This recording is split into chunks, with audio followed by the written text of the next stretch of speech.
The transaction took 3 minutes. Thomas Huber counted out the 11 10-mark notes on the hood of his white Volkswagen, smoothing each one before placing it on the pile. He was 28 years old and had the hands of a man who worked indoors, clean, without callus, fingers that had never gripped a wrench or guided a plow handle or spent a winter morning breaking ice off a water trough. Ernst Vogel took the money without counting it, folded it once, and pushed it into the breast pocket of his work jacket. They shook hands. Brief, businesslike. The kind of handshake that confirms a transaction rather than beginning a relationship. Thomas got back in his car. He did not look at the barn as he left. He drove down the valley road toward Landsberg without looking back, and before the farmyard had disappeared from his mirror, his mind had already moved on to the drive to Munich and the paperwork waiting on his desk. Ernst Vogel stood in the yard of the old Huber farm alone and watched the white car go. He stood there for a moment longer than strictly necessary. Then he turned and walked into the barn. The Lanz bulldog was in the far corner, where it had stood for 7 years. A 1938 HR6, 60 horsepower. The tarpaulin that had once covered it had become more dust than fabric, more debris than protection. The machine beneath it had spent those 7 years doing what iron does when it is left unattended in a damp Bavarian barn. It had rusted from the surface inward, the kind of rust that had moved beyond cosmetic and into structural on the smaller components. The tires had deflated in the first winter and never been reinflated. The flywheel was frozen completely to the crankshaft. The glue kopf had not been heated in 7 years. Ernst walked around it slowly. He was 52 years old and had been Unturtle's welder and metal worker for 30 of them. He ran his hand along the rear axle housing, that great sealed casting that ran the full width of the machine's rear, housing the differential and the final drive gears. He knocked on it with his knuckle. It rang with the low, dense sound of very thick iron. He had been paid 110 marks for the machine and the job of removing it. The scrap value of the iron would recover perhaps 60 marks at the yard in Landsberg. The difference was his time and his work. He went to get the cutting torch. If this is your first story on this channel, subscribe now and hit the bell. We put out a new story every single day, and this one has barely started. Let me tell you about Unturtle and about the Huber estate, because you cannot understand what happened in that barn without understanding the ground it happened on. Unturtle was a village of 230 people in a valley southeast of Munich, the kind of place where the same families had farmed the same land for generations, and where the history of every farm, every machine, and every transaction was known to the whole community as thoroughly as the weather. Old Conrad Huber had been one of the valley's fixed points for 40 years. He had farmed his 40 hectares from 1921 until his death in 1959, surviving the inflation years of the 20s by converting his savings to gold before the paper became worthless, surviving the depression years of the 30s by growing what his family needed and selling only the surplus, surviving the war years by being 57 years old in 1941, and thus exempt from service, and surviving the post-war years by being the kind of farmer that neighboring farms quietly depended on, for seed, for equipment, for the specific knowledge of a man who had worked the same soil for 4 decades. He died in March of 1959. He was 77 years old. He had no children.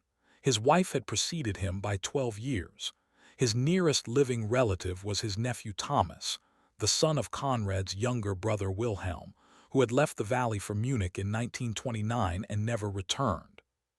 Thomas had grown up in Munich, attended a commercial school, and worked since 1955 in the accounting department of an import company. He was organized, efficient, and entirely unequipped by experience or inclination for the inheritance that arrived when Conrad's solicitor reached him by telephone on a Tuesday morning in March. Thomas visited Unturtle for the funeral, stood at the graveside in a black suit that was not made for rural weather in March, shook hands with people whose names he would not remember, looked at the farm once and briefly, and arranged with the solicitor to handle the disposal of the estate. He drove back to Munich that evening. By spring of 1961, the land had been sold to a neighboring farmer named Brenner. The farmhouse had been sold to a village family named Zeller. The usable equipment had been auctioned. The dead Lanz in the barn was the last thing. Nobody wanted to buy a seized, rusted, dead Lanz HR-6. The one offer Thomas received, 40 marks for the scrap iron, struck him as insufficient, so he declined it and left the machine where it stood. He came back to Unturtle in June of 1961 with the solicitor's recommendation.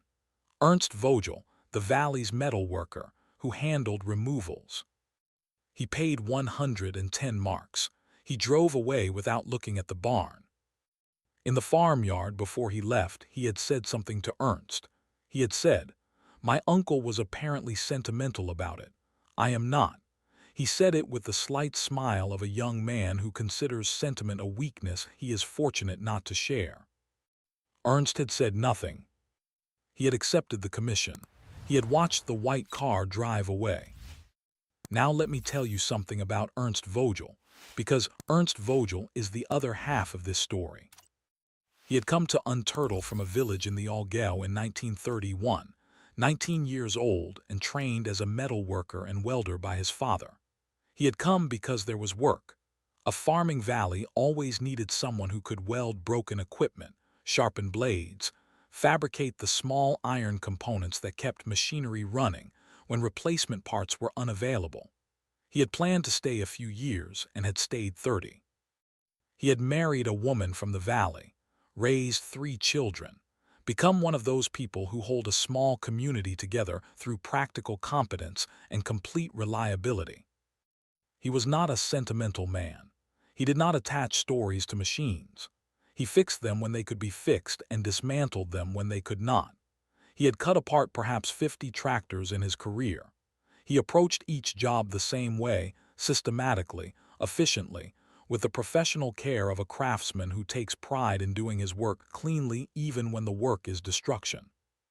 He had known old Conrad Huber, not as a friend, but as a man of the valley knows another man he has worked alongside for 30 years. He had welded a cracked implement frame for Conrad in 1948. He had looked at the Lanz in 1954 when the cylinder head cracked and told Conrad honestly that the repair was possible but expensive, and that the decision was Conrad's to make. Conrad had bought the Deutz instead and left the Lanz where it stood. Ernst had thought nothing more of it until June of 1961, when the neatly dressed young man from Munich arrived in his workshop with 110 marks and a machine to be removed. The first day in the barn went as expected. Ernst removed the hood, the exhaust pipe, the seat assembly, the fuel line fittings. He disconnected the drive shaft. He worked through the afternoon with the practiced rhythm of a man disassembling something he has disassembled before. By evening, he had the engine block freed from the frame and ready for cutting. He covered everything with canvas and went home. He came back the next morning for the rear axle housing, the last major component and the heaviest. 3 centimeters of cast iron running 80 centimeters across, perhaps 150 kilograms of solid metal. He would cut it into sections that could be loaded onto his truck. Let me tell you something about the rear axle housing of a Lanz Bulldog HR-6, because this is where the story changes. The rear axle casing on a Lanz HR-6 is a complex sealed casting, hollow at the center to house the differential and the final drive gears, but with walls of considerable thickness. When the machine leaves the factory in Mannheim, this housing is sealed and bolted closed. It is designed to be opened only for maintenance, a gear failure, a bearing replacement, a seal problem. Without one of those specific problems, there is no reason on earth to open the rear axle housing of a working Lanz Bulldog. It is the most inaccessible and least examined component on the entire machine. A farmer could own a Lanz for 30 years and never once have occasion to look inside that casing. Old Conrad Huber had understood this very well. Stay with us, subscribe now, and hit the bell if you have not yet. What Ernst's cutting torch is about to find has been sealed inside that iron for 17 years. New story every single day. Ernst positioned the cutting torch at the upper seam of the housing, where the top plate met the body of the casing. He set the flame. He began the cut. The torch moved slowly along the seam, the metal heating and separating. He was perhaps 20 centimeters into the cut when the torch encountered something it had not expected. He stopped. He moved the torch away and looked at the cut. He reached in with his gloved hand. Metal, not the expected cavity of the differential interior, but a flat metal surface, a plate, inside the outer wall of the casing, a few centimeters in. He straightened. He made a small exploratory cut through the outer wall in a circle no larger than his fist. The circle of iron came away. Behind it, a cavity, not a designed interior, a separate enclosed space, perhaps 20 centimeters across and 15 deep, created within the thickness of the outer wall by someone who had modified the casting after it left the factory. The inner surface of this cavity had been smoothed and sealed. Inside, something wrapped in oilcloth. Ernst Vogel set down the cutting torch. He reached in with careful hands.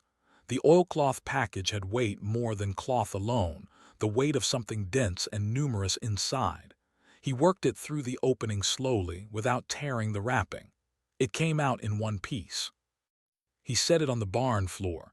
He knelt beside it without touching it for a moment. Then he unwrapped the oilcloth.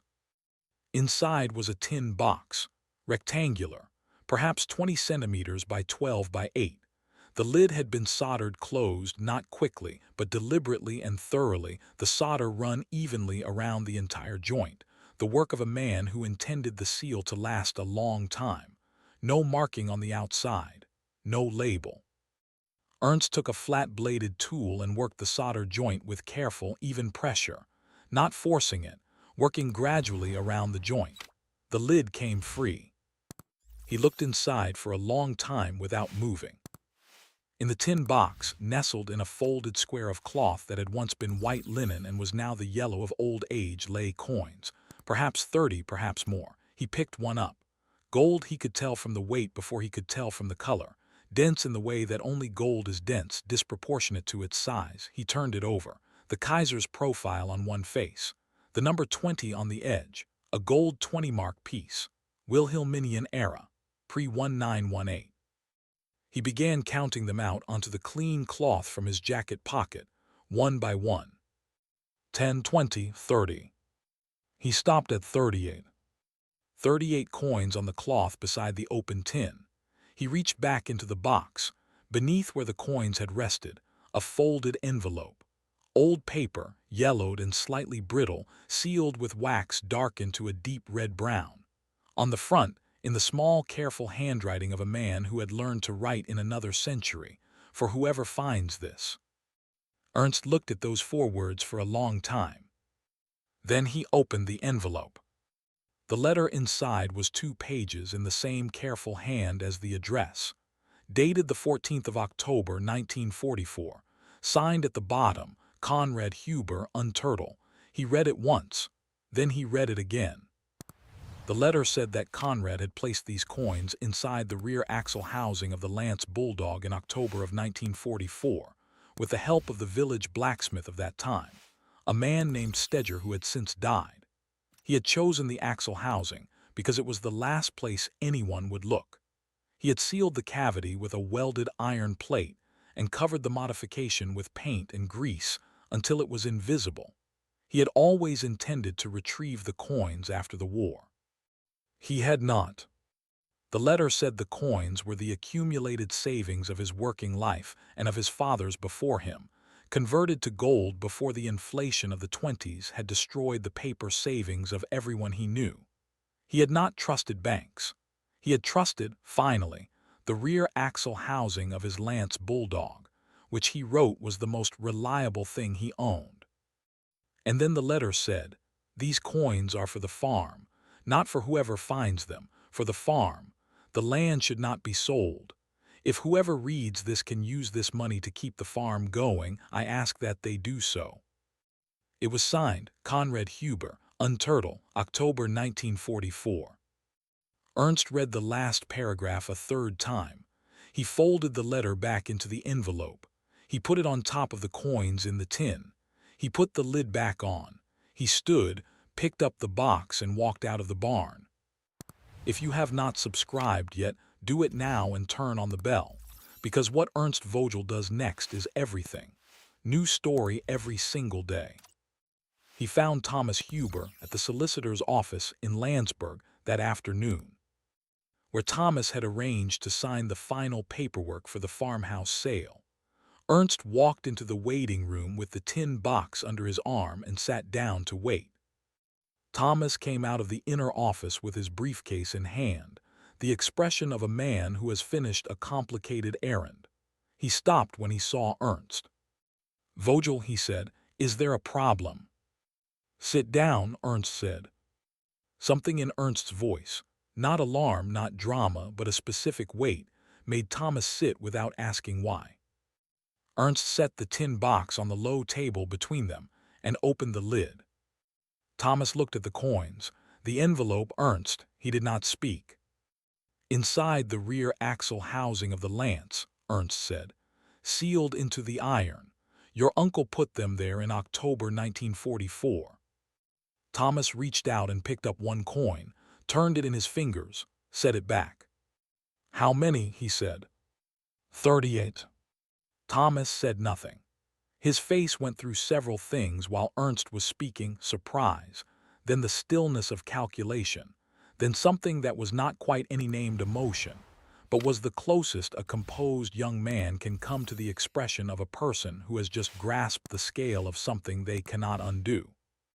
38 Wilhelminian gold pieces in 1961, between 350 and 400 marks each, a total of perhaps 13,000 marks, perhaps 15,000, against 110 marks paid for the machine that contained them.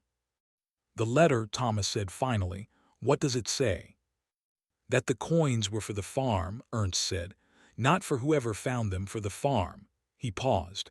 "The farm has been sold." Thomas looked at the coins. "Yes," he said, "it has." Ernst stood. "The coins are legally yours. You owned the machine when they were found. The solicitor will confirm it." He set the lid back on the tin and pushed it toward Thomas. "But read the letter before you decide what to do with them." He picked up his apron. He turned to go. "Vogel," Thomas said. Ernst stopped. "You could have said nothing," Thomas said, factually, not gratitude exactly, the observation of a man who has understood something. "About what was inside, you could have kept them." Ernst looked at him for a moment. "I do a job," he said. "I do it properly. What I find, I report." He looked at the tin box. "That is all." He left.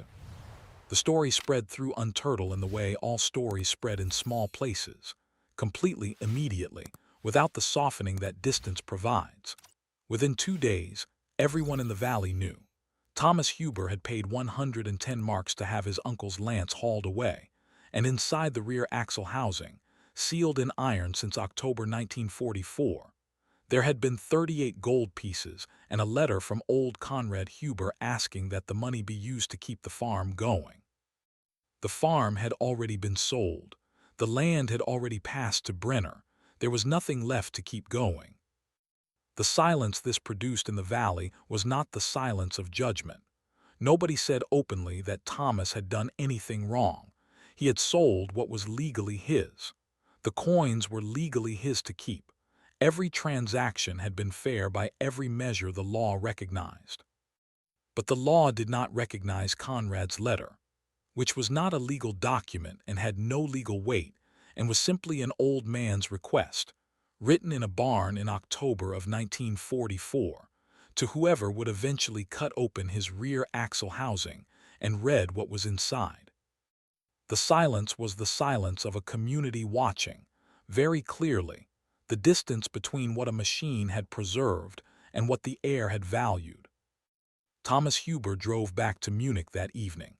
He did not return to Unturtle for 3 years. When he did come back, it was to arrange quietly, through the solicitor, for a portion of the coin's value to be transferred to the Brenner family who had bought Conrad's land. Not all of it, not publicly. The solicitor handled it as a private matter. People in the valley noticed it the way they noticed everything, without saying much about it directly. The rest of the coins Thomas kept. Old Conrad's letter he kept in a desk drawer in Munich. His wife found it years later and read it. She said, "Your uncle understood his machine better than his family understood him." Thomas said nothing to that. Ernst Vogel was paid for the removal of the Lanz at the agreed rate. He sought nothing additional. He had done the job he was commissioned to do and done it properly. He told the story once, to his apprentice, when the boy asked what was the strangest thing he had ever found inside a machine. Ernst thought for a moment. Then he told him about the axle housing, the small circular cut, the oilcloth package, the 38 coins, and the letter that said, "For the farm, not for whoever finds this." The apprentice asked, "Who got the money in the end?" Ernst was quiet for a moment. "The wrong person," he said, "but perhaps not entirely the wrong use." He went back to his work. The Lance Bulldog HR-6 was not in the end scrapped. After the discovery, the solicitor intervened, at whose instruction was never clearly established, and the machine was transferred to Brenner, who had bought Conrad's land, on the grounds that it should have been included in the farm equipment sale. Brenner had it restored by a workshop in Landsberg. The cylinder head was repaired. The frozen flywheel was freed. The axle housing was rewelded. In the autumn of 1962, on the farm that had been Conrad Huber's farm, the engine fired for the first time in 8 years. Pum pum pum. Conrad had written his letter for the farm, not for whoever finds this. The coins went somewhere else. The machine went back to the farm, and the letter stayed in a desk drawer in Munich, read occasionally by a woman who understood her husband better each time she read it. Some iron holds faith in ways that people do not. Some machines keep what they are given to keep, sealed inside the axle housing, in the dark, patient as cast iron, waiting for the man with the cutting torch who will finally open them and read what is inside. Old Conrad knew his machine. He trusted the rear axle housing of his Lance Bulldog with the savings of his working life, because it was the most reliable thing he owned. He was right about that. Pum pum pum.